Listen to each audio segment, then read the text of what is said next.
대담한 대담 시작하겠습니다. 오늘 한 주의 마지막 거래 금요 시장이잖아요. 실적 시즌 속에 여러 가지 반도체나 정책 테마주나 관련주 전략 궁금하실 것 같아서 쭉 한번 정리를 해보도록 하겠습니다. 이 시간은요. 차영주 ISN 경제연구소 소장 나와 계십니다. 소장님 어서 오십시오. 예, 안녕하십니까? 네. 어제였던 것 같습니다. 어쨌든 반도체에 호재가 좀 있었잖아요. AI 반도체 우리가 생각했던 그 규제만큼은 아닐 것이다. 미국 쪽에서 아직은 조금 더 이제 눈여겨봐야 된다라는 부분 때문에 올라가긴 했는데, 근데 종가를 이렇게 확인해 보니까 그닥. 네, 오늘 시장도 그닥 이런 것 같습니다. 반도체 많이들 궁금해하시는데 그것부터 좀 풀어볼까요?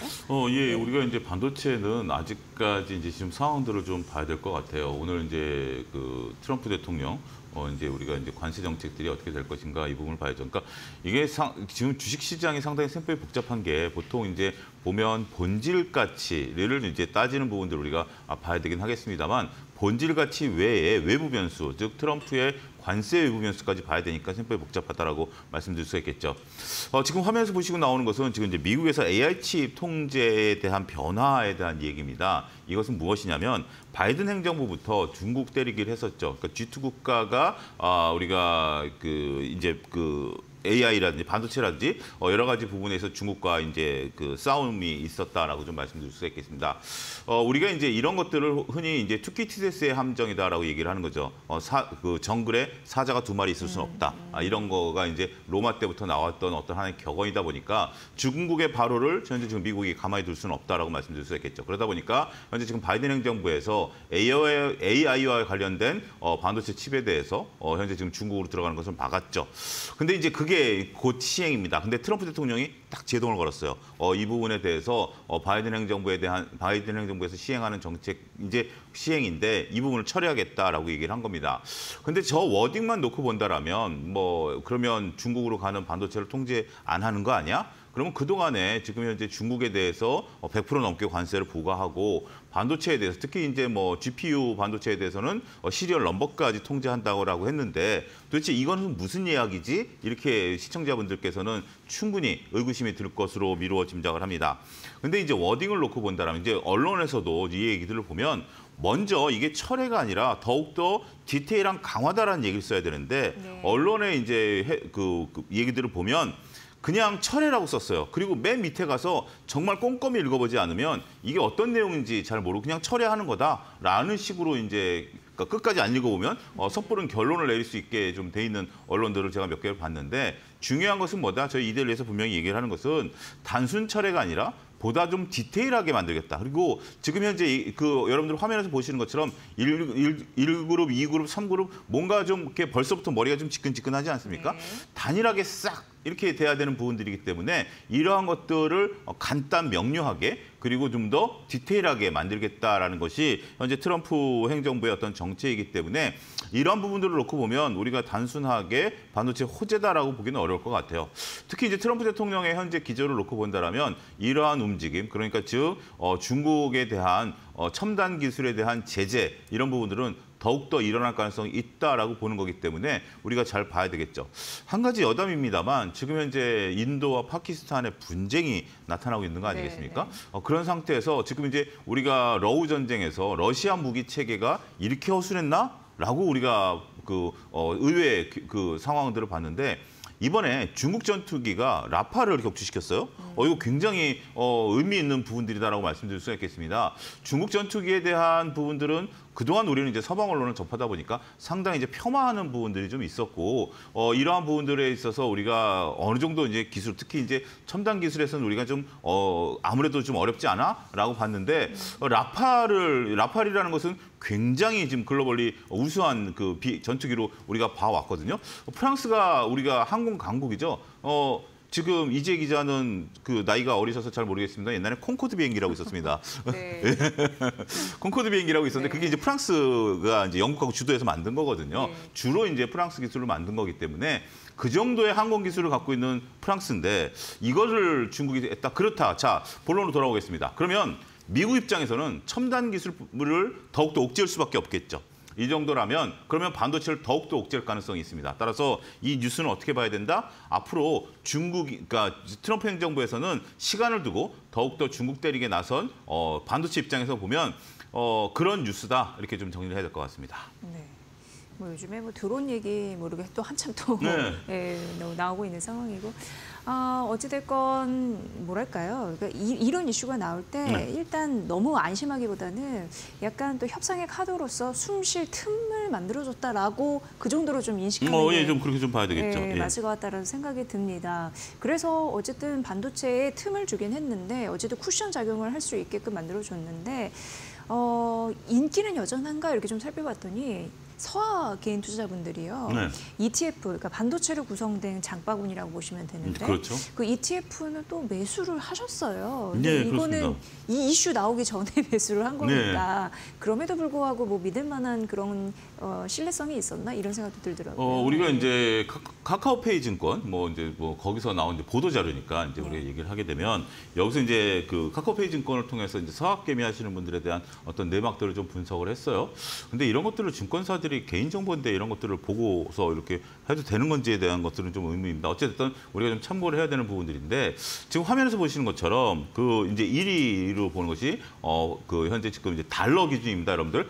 겨우 8억이 아니라 8억 달러예요. 굉장히 큰 금액이죠. 8억 달러. 예, 네. 8억 달러. 근데 저기서 달러 보게 개인 된다면 예. 1위, 3위를 보면 전부 다 우리가 그 레버리지예요. 테슬라라든지 엔비디아 같은 경우는 뭐 그렇게 큰 부분은 아니다 하더라도 ETF 3개를 샀는데 ETF 2개는 레버리지 리페트 샀다라고 좀 말씀드릴 수 있겠습니다. 근데 우리가 이제 이 증권사 외에 가끔 이제 대형 증권사들이 이런 분석 자료들을 좀 내놓는 거 보면 예. 여전히 서학개미 분들의 그 매수 상위를 보면 우리가 레버리지가 상당히 있는 것들이 많은 것 같아요. 물론 이제 테슬라, 애플, 엔비디아 뭐 이런 부분에 대한 선호도가 높은 것은 사실이긴 합니다만 그 선호도를 제외하면 대부분 다 레버리지 ETF예요.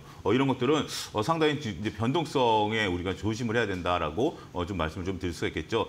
안타까운 얘기입니다만 우리가 이제 SKT 사태 이후에 지금 SKT의 신용이 굉장히 많이 몰리고 있다라는 거 아닙니까? 이제 그 주식에 이런 부분들을 놓고 본다라면 이런 부분들도 우리가 한번 좀 고려해 봐야 된다. 어찌됐든 지금 우리가 이제 ETF라는 상품들이 나오다 보니까 이건 상당히 우리가 잘 활용하면 굉장히 긍정적인 것 같아요. 정말 미국에서 뭐 조금 전에도 팔란티어를 얘기를 하고 여러 가지 막 얘기들을 했는데 어떤 것을 내가 구체적으로 사야 될지 모르겠다라면 ETF를 활용하는 전략 굉장히 좋고요. ETF도 우리가 이제 배당이라든지 이런 것들이 다 수익률로 치환이 되기 때문에 그런 부분들에 대한 고려도 지속적으로 갖는 것은 좋다. 단 너무 레버리지가 큰 것에 대해서는 위던 아래던 이거는 자칫 방향이 잘못된다라면 어떠한 매매 정책이든지 통용이 되지 않는다.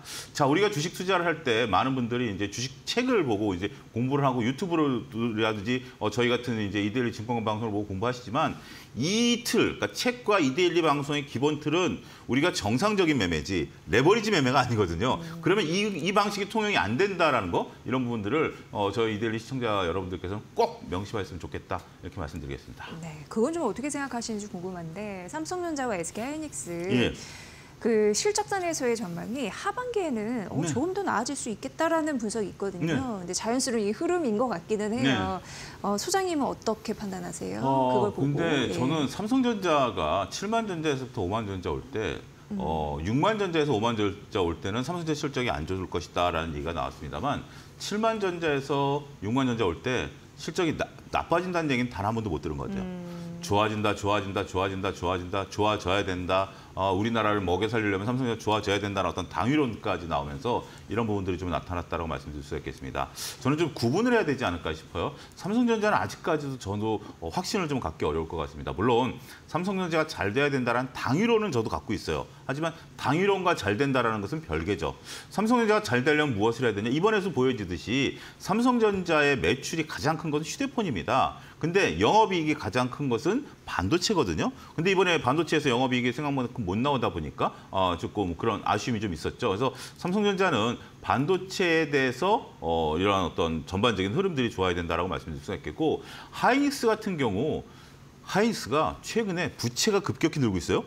이거 좀 아이러니다라고 생각하실 수 있을 겁니다. 부채가 왜 늘어나고 있지? 하이닉스가 장사가 잘 된다는데 연구개발 또 하려고 하는. 그런 게 아니고 예. 정확한 내용들을 보면 우리가 HBM 같은 경우 주문 제작이거든요. 그러면 예를 들어서 뭐 우리 그 이지혜 기자님이 뭐 이지혜 기자님한테 누가 만나려고 하면 미리 예약을 걸어놓잖아요. 전화해가지고 야 언제 시간 되냐 하는 거죠. 근데 기업은 단순하게 그게 아니라 그거를 돈을 선수금을 거는 겁니다. 그게 부채거든요. 네. 미리 돈을 받아놓은 거니까. 네. 그리고 이제 나중에 그게 이제 매출로 바뀌는 거기 때문에 물건을 또 이게 납품을 해야 되는 거니까 그 전에. 선수금이 늘어나고 있어요. 예. 이 선수금보다 미리 우리한테 제발 HBM을 좀 다오라고 다른 기업들이 하이닉스한테 돈을 갖다 주는 거예요. 그럼 하이닉스 입장에서는 이게 돈을 먼저 받은 거니까 부채거든요. 그런 부분을 놓고 보면 이게 나중에 다 100% 매출로 바뀝니다. 대부분 다 그런 부분들이기 때문에 하이닉스는 좀 실적이 저는 개선될 거다라고 봐요.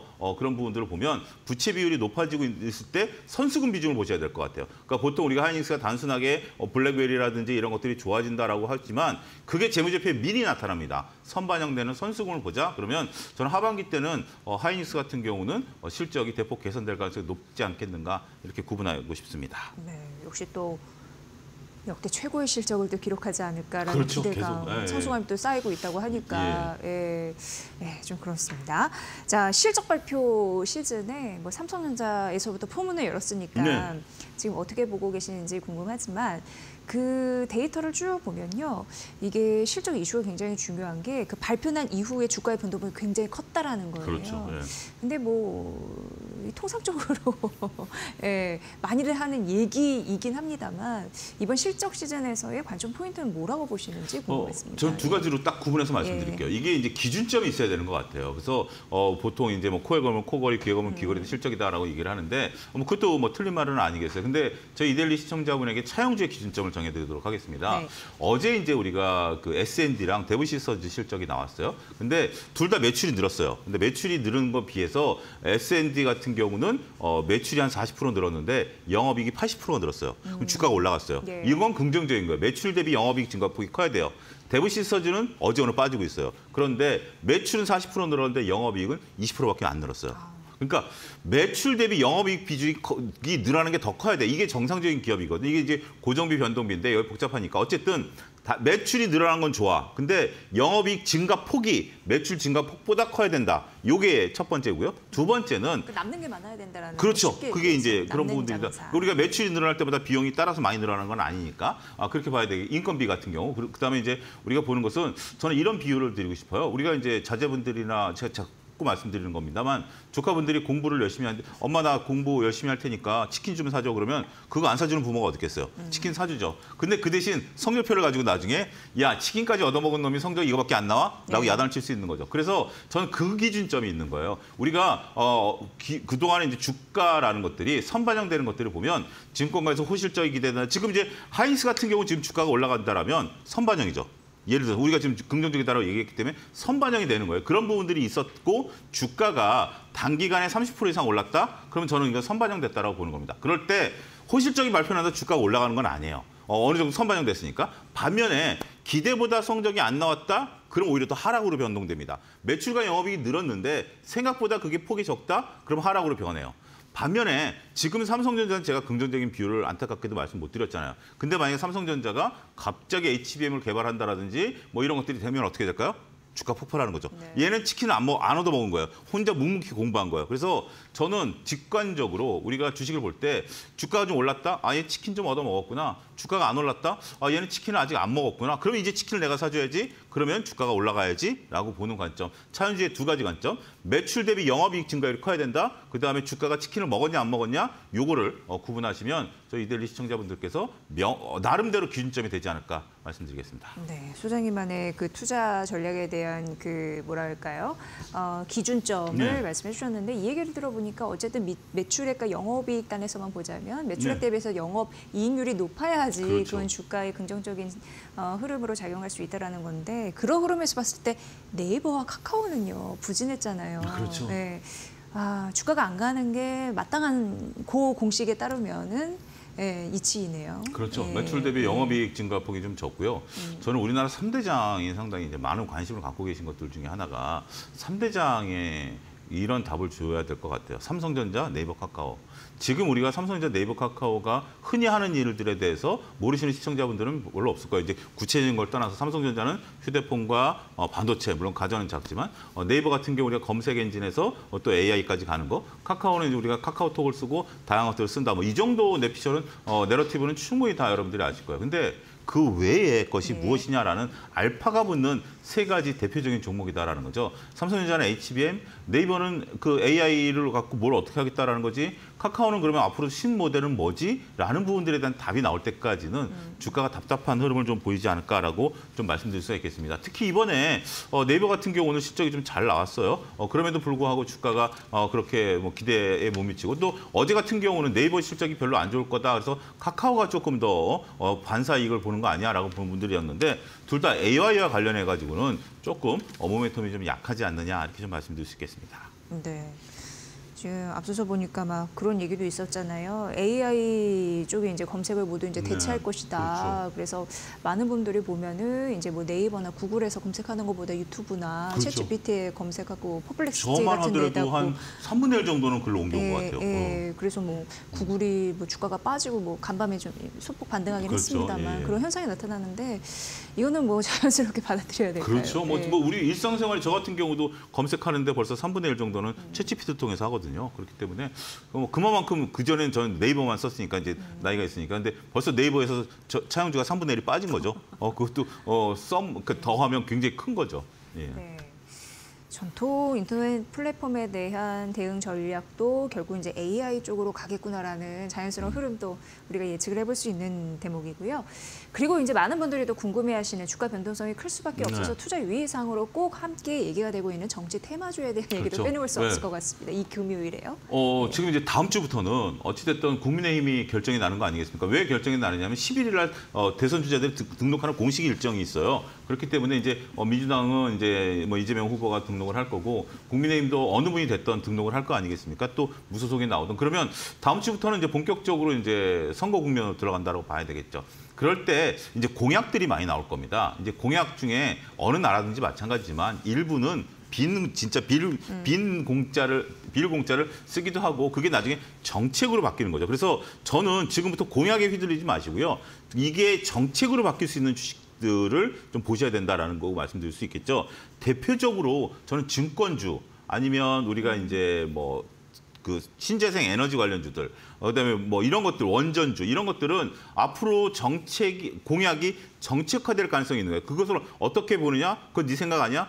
두의 어떤 교집합을 보시면 될 것 같아요. 두 후보들이 교집합을 내세우는 것들은 나중에 어느 누가 대통령이 당선될지는 뭐 저희도 모르겠습니다만 그게 정책화될 가능성은 가장 크다는. 왜냐하면 많은 유권자들이 그것을 요구하는 것이 공약으로 나오게 정책으로 되는 거기 때문에 그래서 저는 일단 지금 이제 요 세 섹터에 대해서는 투자분들이 다음 주부터는 좀 관심을 가질 필요가 있다라고 말씀드릴 수 있겠고 뭐 지수 5,010대를 열겠다 이재명 후보가 얘기를 했는데 뭐 국민의힘에서도 어느 분이 그것을 또 마다하겠습니까? 지금 표가 몇 표인데 이런 부분들을 놓고 보면 그런 것들을 여러분들이 다음 주부터 잘 보시면 단순하게 인물주라든지 아니면 그냥 공약 발표만 따라가는 것보다는 묵직한 종목들을 모아가는 전략이 유효하지 않을까 싶습니다.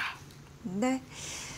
자, 그리고 이제 관세 이슈는 네. 계속 가는 거잖아요. 예, 아주 간단하게 이제 앞으로 어떻게 투자 전략의 방향성을 잡아야 될지 그거까지 마무리 말씀드릴게요. 짧게 얘기하면 어제 이제 뉴욕 증시가 막판에 급등을 했어요. 그러니까 오늘 새벽이 말고 어제 새벽에 그게 이제 FOMC보다 일단 뭐 중국과 10일 날 만난다 이 소식이었고요. 그다음에 오늘 이제 영국과 또 그런 얘기가 나오면서 주가가 올라가는 거 아니겠습니까? 그렇게 이제는 그동안 피해주였던 그러니까 관세 피해주였던 것들이 관세 리스크가 해소된다라고 봐야 되거든요. 대표적인 게 저는 자동차, 철강 이런 것들이기 때문에 오히려 그동안 피해주로 눌렸던 것들을 다음 주부터는 리바운드를 위한 매수 구간으로 보자 이렇게 정리하겠습니다. 네, 오늘도 시원하게 한 주간 좀 정리해 주시면서 다음 주 투자 전략까지 말씀해 주셨습니다.